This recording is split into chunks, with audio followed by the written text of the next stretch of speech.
3rd of February. This is kind of a special episode actually because every now and again something really important happens in Scotland, and most of the time mainstream media is never going to tell you about it. So I guess that's my role today. What am I talking about? Well, you've heard of Salvo, the organisation which is linked to Liberation Scotland, which is campaigning to basically reclaim Scotland's sovereignty, which has been misappropriated by the United Kingdom for some 300 and something years, and we have not seen any sign of it coming back to us. So what is this about? Salvo has decided to hold an extraordinary general meeting. Now, when any organisation holds an extraordinary general meeting, it is usually in response to some major external crisis, something out with its control which affects everything to do with that organisation and its aims and objectives. Now, the aims and objectives, of Salvo, especially with this extraordinary general meeting, are to, first of all, reclaim sovereignty. In other words, to reassert Scotland's sovereignty. What does that mean? Well, it means that we, the people of Scotland, are the sovereign power. We are the ones who actually are the custodians of all of the political and national decision making which happens here in Scotland, not in London. Secondly, the purpose of this extraordinary general meeting, which I'll give you some details of when it's going to be held just shortly, so bear with me for a moment. The second objective of this, as far as I can see from the information I've received so far from Salvo, is to establish a means of combating things like the creeping, overarching imposition of English laws here in Scotland. What am I talking about?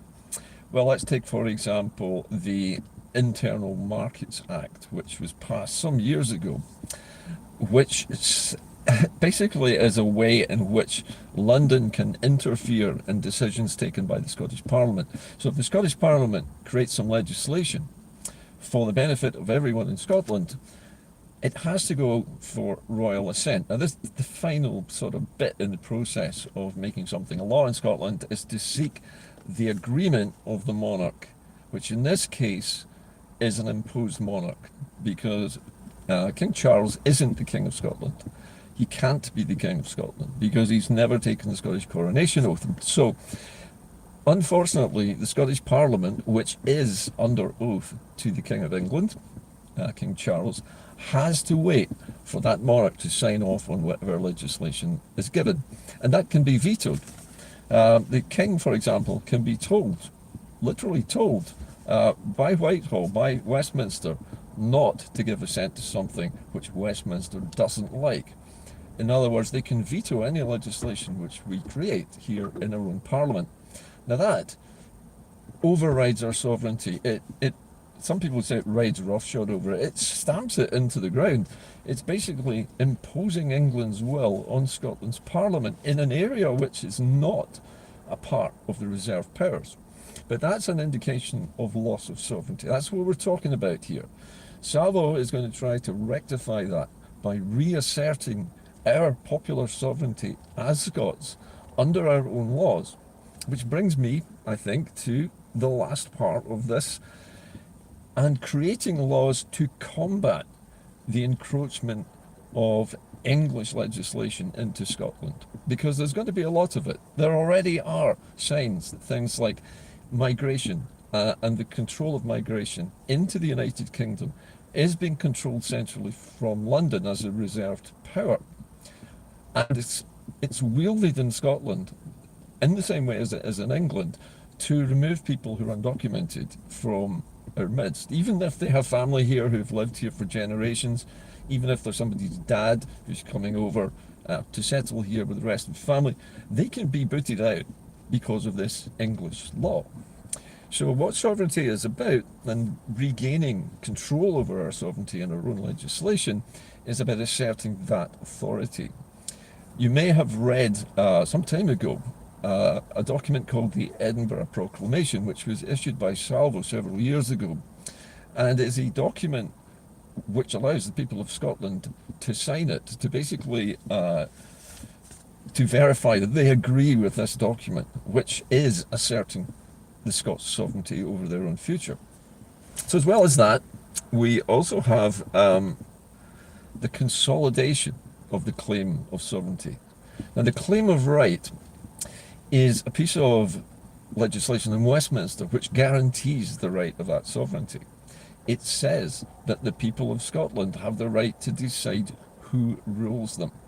And that means you and I and everybody else who lives in Scotland, who's a Scottish citizen, gets to decide who is in government and who rules Scotland. Now, at the moment, we have been forced to accept English rule. We have been forced to accept Westminster governments we don't vote for.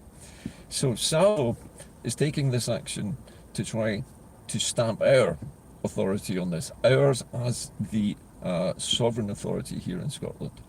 Because as you know, sovereignty in Scotland is not vested with the monarchy.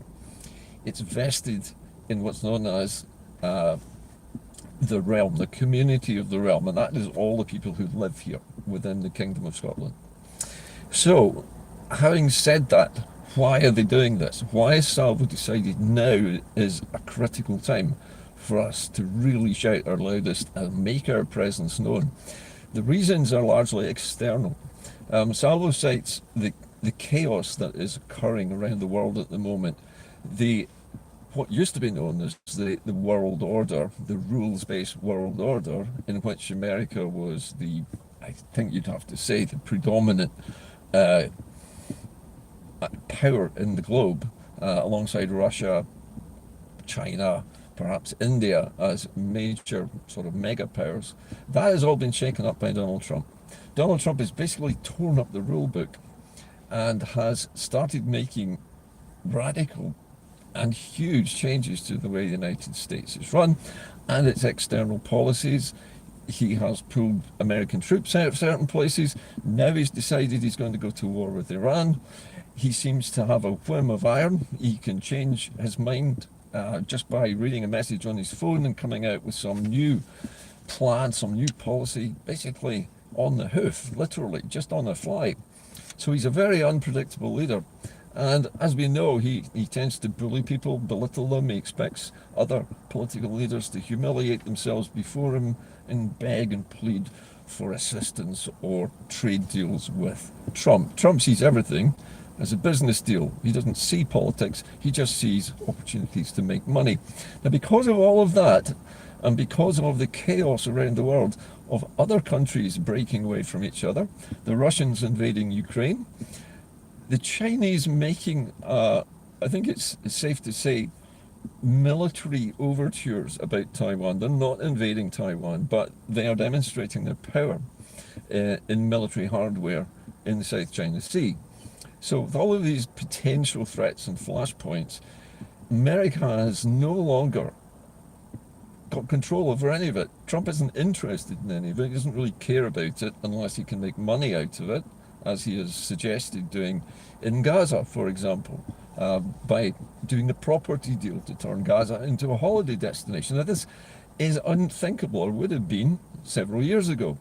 But now that Trump's there, he's basically taking a wrecking ball to the entire world order. And you might think, well, that's not really going to affect Scotland. We're miles away from that. We're just a wee country. What possible interest could the US have in us?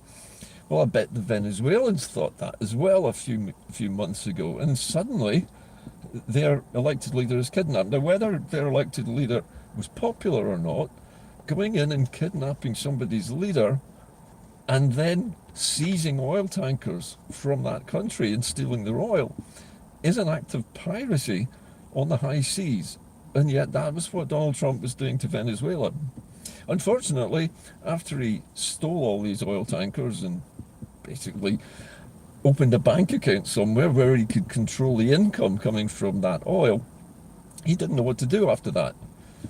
But remember, Scotland, out of all the European nations, including England, Wales, even Northern Ireland, most of Western Europe, we're the ones who have the large oil fields, not ones that are running out. We know that was a lie back in 2014, that the oil and gas were running out. They're not. There are loads and loads of oil fields out in the North Sea just waiting to be tapped, and gas fields. What is it that Trump wants? He wants resources. And as Salvo pointed out in the preamble in the communication they sent to me, there is going to be a global war for resources. Now, this might not be a shooting war, but it's going to be a war of acquisition, of large powers taking control of other countries' resources. And if Trump can do it to Venezuela, and he's now eyeing Greenland as another potential site for American oil to move in and take over, it's not going to be long before he notices our oil fields and thinks, oh yeah, I've got a trade deal with the UK. I could go over there, send in all these American firms and take over those oil fields as well. And what would we do about it? How could we fight against that? Salvo's message at the moment is that there are a lot of global dangers. And bizarrely, the most dangerous thing or dangerous person on the planet at the moment is actually Donald Trump, a man whose grandmother comes from Scotland and claims Scottish links, loves golf, likes his whiskey, right? Trump has a soft spot for Scotland as a holiday destination and somewhere he visits to look at his old grandmother's birthplace. But now he'll be thinking, just off the coast from some of these golf courses I like, and that one that I own, is a massive set of oil fields. Why don't I go in and grab that? And you might be asking, well, why does Trump want all that oil? Well, the answer is really simple, that America's entire currency is propped up by the value of oil. The American currency, the dollar, is what is used to transact every single oil transaction that's usually done. Oil is bought and sold only in US dollars. So the value of the dollar goes down if the value of oil goes down. And the person who controls the flow of oil, in other words, the person who can shut it off and make it rarer, can force that price up and increase the value of the dollar in the process. And that is precisely why Trump is being allowed to do the kind of things he does, seizing countries' oil reserves, taking them over by force, by threat, by bluster, by threatening invasion. He's even threatened Canada after Carney's recent speech where he decried what Trump was doing. Trump responded by saying, well, if you don't buy our F-35 American-built fighters and you go to Europe and you buy these Saab Griffins and also these early warning planes from Saab, we will send more of our military aircraft into your airspace. Now that is a veiled threat, but this is precisely the way Donald Trump works. Now imagine if he were to do that to us. What could we do about it? Very, very little. But one of the things we can't depend on is Keir Starmer, because Keir Starmer, nor even any of the Tories that are creeping around in the bushes at the moment hoping to get back into power, Kemi Badenoch, for example, none of them would be interested in protecting Scotland. They would want to toady up to Trump. And they'd probably be quite happy to transfer all of our oil resources to Trump in a sort of vain attempt to get as many favours from the orange baby as possible.